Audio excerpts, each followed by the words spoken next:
Hello friends, स्वागत है आप सभी लोगों का हमारे चैनल क्विकर स्टडी में। मैं कमल बेस्ट। इस वीडियो के माध्यम से दोस्तों आपके यहाँ पर कराऊंगा आर्मी के लिए दोस्तों यहाँ पे जो केमिस्ट्री का पार्ट है उसके क्वेश्चन मिलेंगे आपको। ये क्वेश्चन पेपर दोस्तों आपका 2019 का है और यहाँ पर बिल्कुल आपको ओरिजिनल क्वेश्चन मिलेंगे जो 2019 में दोस्तों पूछे गए थे। तो आराम से आप सारे क्वेश्चनों को देखेंगे। 10 क्वेश्चन यहाँ पर पूछे जाते हैं, 41 से लेकर दोस्तों 50 तक आपको पूछे जाते हैं। तो यहाँ पर आप इन क्वेश्चनों को देखेंगे और सारे क्वेश्चनों के दोस्तों आप जवाब देंगे और साथ में इनको नोट करेंगे। देखिए, पहला क्वेश्चन दिखता है आपको, निम्न में से कौन कोल्बे की वैद्युत अपघटनीय प्रक्रिया द्वारा नहीं बनाया जा सकता। यानी कि आपको बताना है which of the following can not be prepared by Kolbe's electrolytic process. यदि आप बात करें दोस्तों कोल्बे की लाइटिक प्रोसेस के बारे में, यानी कि वैद्युत अपघटनीय प्रक्रिया के बारे में दोस्तों बात करें तो इसके द्वारा क्या बनता है दोस्तों। यहाँ पे देखिए, आप यहाँ पे इस्तेमाल करते हैं जो कार्बोक्सिलिक एसिड होते हैं, कार्बोक्सिलिक एसिड जो होते हैं दोस्तों, उनसे दोस्तों यहाँ पर आप बनाते हैं हाइड्रोकार्बन्स को बनाते हैं, या फिर आप कहें दोस्तों हायर एल्केन को बनाते हैं। तो यहाँ से देखिए दोस्तों, माना यहाँ पर आपने लिया, रिएक्शन को आप देखेंगे, माना यहाँ पर आपने कोई RCONA को लिया, यानी कि ये दोस्तों कहलाता है सोडियम का सॉल्ट। कैसा सॉल्ट है दोस्तों? Sodium salt of carboxylic acid आप कहेंगे। और आप इसकी रिएक्शन कर देते हैं यहाँ पर वाटर के साथ में, यानी कि H2O के साथ रिएक्शन करेंगे दोस्तों। तो यहाँ पर आपको क्या मिलता है?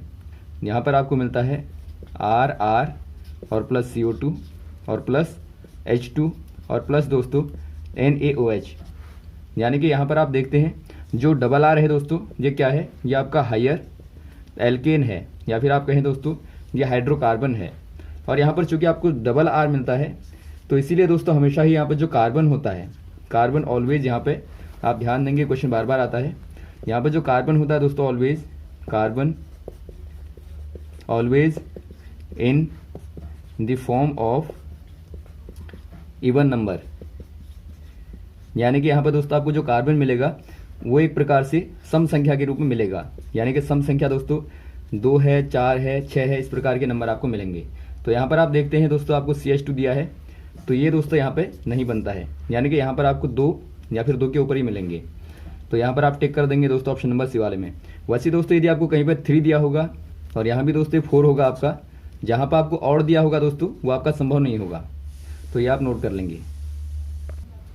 अगला क्वेश्चन देखिए दोस्तों, जेलदाही विधि में CuSO4 यानी कि कॉपर सल्फेट किस रूप में कार्य करता है। यानी कि आपको बताना है इन जेलदाही मेथड्स CuSO4 एक्ट एज। यदि आप बात करें दोस्तों के जेलदाही मेथड की, इसमें क्या होता है, इसके द्वारा दोस्तों आप नाइट्रोजन का एस्टिमेशन करते हैं, estimation in food product and fertiliser. यानी कि दोस्तों आप फर्टिलाइज़र में, यानी कि खादों में, और दोस्तों जो खाद्य पदार्थ होते हैं यानी कि भोजन के पदार्थ जो होते हैं उनमें दोस्तों आप नाइट्रोजन का एस्टिमेशन करते हैं, यानी कि एक प्रकार से नाइट्रोजन की दोस्तों मात्रा का पता करते हैं। तो यहाँ पे देखिए दोस्तों, आप CuSO4 का इस्तेमाल यहाँ पर रिएक्शन में करते हैं। यदि आप रिएक्शन को देखेंगे, यहाँ पर जो नाइट्रोजन कंटेन कंपाउंड होता है दोस्तों, उसकी रिएक्शन आप करते हैं कंसनट्रेट, यानी कि आप कहेंगे सांद्र H2SO4 के साथ में। तो यहाँ पर आपको खास तौर पर मिलता है अमोनियम सल्फेट, और इसको दोस्तों आप यहाँ पे दोबारा से कॉन्सनट्रेट H2SO4 के साथ ट्रीट करते हैं और यहाँ पे इस्तेमाल करते हैं आप CuSO4 को। ये क्या करता है दोस्तों? CuSO4 रिएक्शन की रेट को बढ़ाता है, यानी कि रेट को बढ़ाने वाला क्या होता है दोस्तों? ये आपका होता है कैटालिस्ट। यानी कि आप कह देंगे दोस्तों क्या कार्य करता है? एक प्रकार से उत्प्रेरक का कार्य करता है, या फिर आप कहें दोस्तों कैटालिस्ट का कार्य करता है। तो यहाँ पर आपको दिखता है ऑप्शन नंबर B वाला, कैटालाइटिक एजेंट, यानी कि उत्प्रेरण कर्मक के रूप में कार्य करता है। अगला क्वेश्चन देखिए दोस्तों, संपर्क लेंस बनाए जाते हैं, यानी कि आपको बताना है कॉन्टैक्ट लेंस मेड ऑफ। यदि आप बात करें दोस्तों contact lens made up of a plastic material, यानी कि दोस्तों एक प्रकार से प्लास्टिक मटेरियल से बनाए जाते हैं दोस्तों। जो इस प्रकार का होता है, it can be mixed with I water, यानी कि दोस्तों आंखों का जो पानी होता है उसके साथ में आराम से मिल जाता है, ऐसा वाला प्लास्टिक यहाँ पे इस्तेमाल किया जाता है। इसमें देखिए दोस्तों मेनली 3 टाइप के यहाँ पे इस्तेमाल होते हैं। पहला आपका होता है हाइड्रोजेल, सेकंड वाला आपका होता है सिलिकॉन हाइड्रोजेल, और थर्ड वाला होता है दोस्तों हाइपर जेल। तो यहाँ पर आपको दिया गया है, देखिए सिलिकॉन हाइड्रोजेल दिया गया है, ऑप्शन नंबर यहाँ पे बी वाले में, तो आप टिक कर देंगे दोस्तों सिलिकॉन हाइड्रोजेल में। नेक्स्ट क्वेश्चन देखिए दोस्तों, 48 ग्राम हीलियम में मोलों की संख्या क्या है, यानी कि आपको बताना है the number of mole in 48 gram helium are. यदि आप बात करें दोस्तों number of moles equal to होता है, यहाँ पर जो क्वांटिटी वेट दिया है दोस्तों आपको, या फिर आप कहें क्वांटिटी अमाउंट जो दिया गया है, अमाउंट इन ग्राम डिवाइड कर देंगे अपॉन वेट ऑफ मॉलिक्यूल, या फिर आप कहें 1 मोल। तो यहाँ पे देखिए दोस्तों 48 ग्राम आपको दिया गया है अमाउंट, और यहाँ पर जो हीलियम का जो वेट होता है क्या होता है दोस्तों, ये आपका 4 होता है। तो यहाँ पर आप 4 से डिवाइड कर देंगे, तो यहाँ पर आपको मिलेगा 12, यानी कि दोस्तों 12 यहाँ पे नंबर ऑफ मोल हो जाएंगे। अगला क्वेश्चन देखिए दोस्तों, जल शुद्धिकरण के लिए उपयुक्त पदार्थ कौन सा है, यानी कि आपको बताना है which of the following material is suitable for water purification. यदि यहाँ पे बात करें दोस्तों आप वाटर प्यूरिफिकेशन के लिए जो सुटेबल होगा वो कौन सा वाला मटेरियल होगा, आपको बताना है। यहाँ पर देखिए दोस्तों आपको पहला वाला दिया गया है जियोलाइट। जियोलाइट क्या होता है दोस्तों, एक प्रकार का मिनरल होता है, और यह आपका दोस्तों नेचुरली गुड एब्जॉर्बेंट होता है, और दोस्तों नॉन टॉक्सिक होता है, यानी कि एक प्रकार से अच्छा अवशोषक होता है दोस्तों, और नॉन टॉक्सिक होता है। तो इसी का इस्तेमाल करते हुए दोस्तों आप इसका इस्तेमाल कर लेते हैं वाटर प्यूरिफिकेशन में।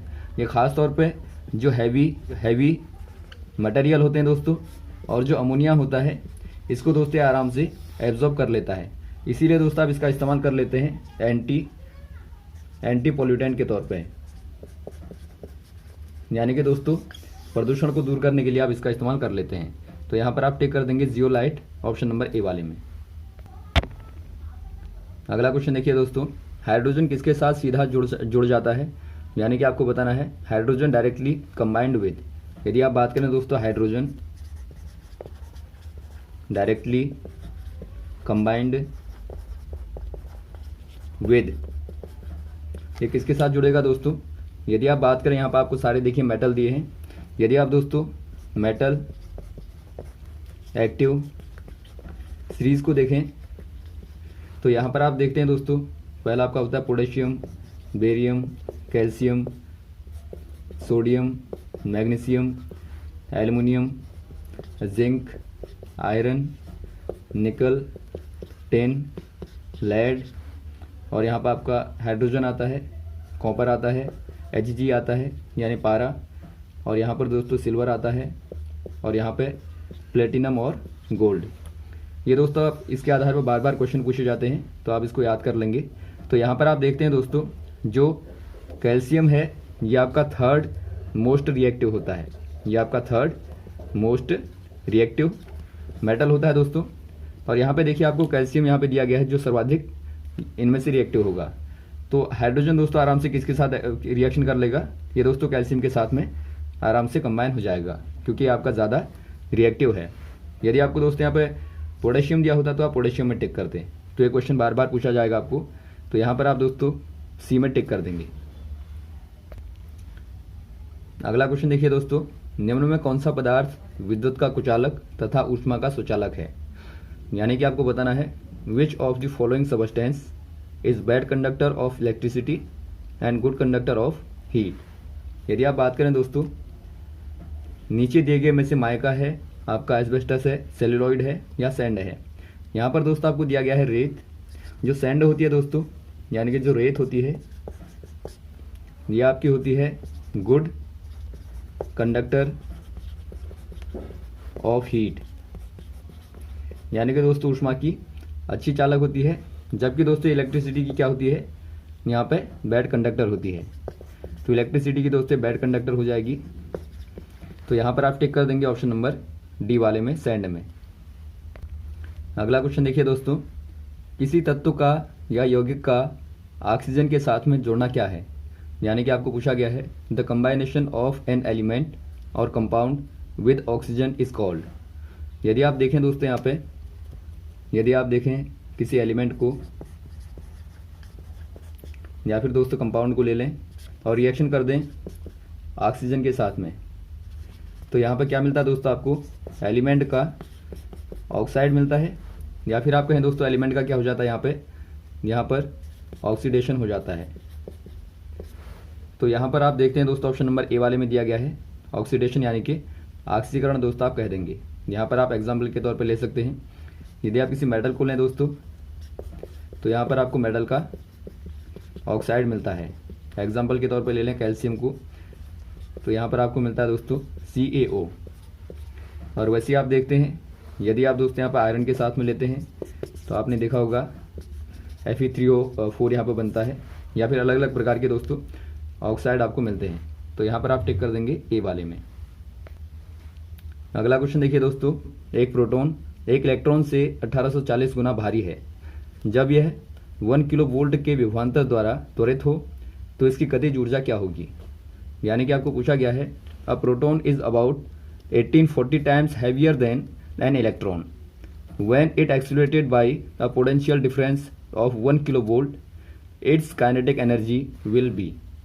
यानी कि दोस्तों यहाँ पर आपको बताना है काइनेटिक एनर्जी ऑफ प्रोटॉन,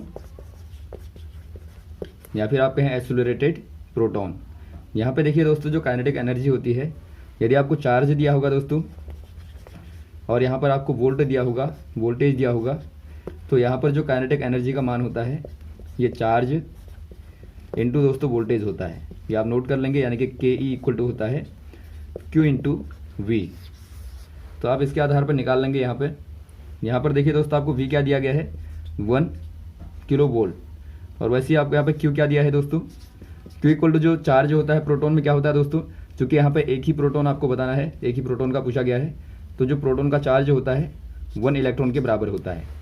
तो यहाँ पर आप रख देंगे मान को, तो यहाँ पर काइनेटिक एनर्जी इक्वल टू हो जाएगा, Q के स्थान पर दोस्तों आप रखेंगे 1E इंटू V के स्थान पर रखेंगे 1kV। तो यहाँ पर आपको मिलता है 1 KeV। तो ये दोस्तों आपकी काइनेटिक एनर्जी यहाँ पर हो जाएगी।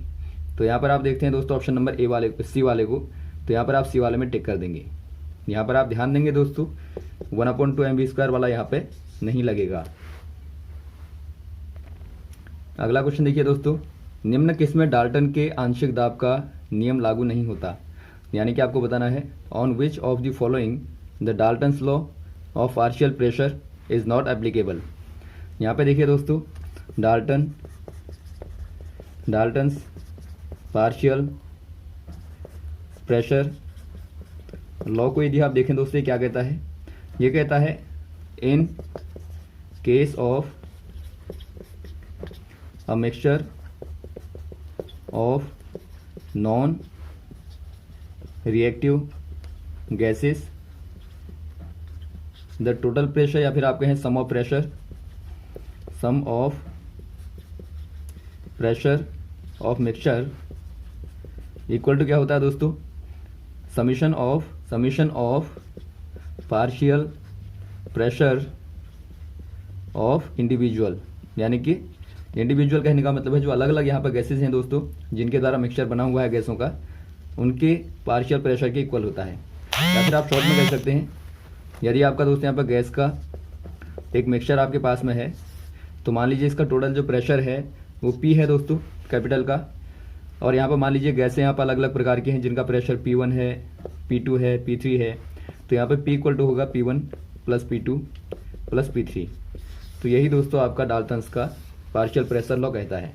तो इसके अकॉर्डिंग दोस्तों यहाँ पे किस पर अप्लाई होता है, ये गैसेज होती हैं दोस्तों नॉन रिएक्टिव। तो यहाँ पर आप देखते हैं पहला वाला दोस्तों आपको और HCl दिया गया है जो कि दोस्तों नहीं होगा। तो ऑप्शन नंबर ए वाले में आप टिक कर देंगे। यहाँ पे दोस्तों डाल्टन का पार्शियल प्रेशर लॉ अप्लाई नहीं होगा। तो ये रहे दोस्तों आपके 10 क्वेश्चन जो पूछे गए थे और ये आपके बहुत ही अच्छे क्वेश्चन थे। थोड़ा सा आपको यहाँ पे ध्यान देना है। तो इसी प्रकार के क्वेश्चन दोस्तों आपको पूछे जाते हैं, तो आप लगातार प्रिपरेशन करते रहिए और जो भी यहाँ पर आपको क्वेश्चन बताए जाते हैं लगातार क्वेश्चनों को आप देखिए, नोट कीजिए और साथ में दोस्तों कॉन्सेप्टों पर काम कीजिए। तो यहाँ तक क्वेश्चन को तैयार करेंगे और साथ में दोस्तों यदि आपको वीडियो अच्छा लगा तो आप जरूर लाइक करें, शेयर करें ताकि अधिक से अधिक लोगों तक पहुँचे। Okay, thanks. जय हिंद, जय भारत।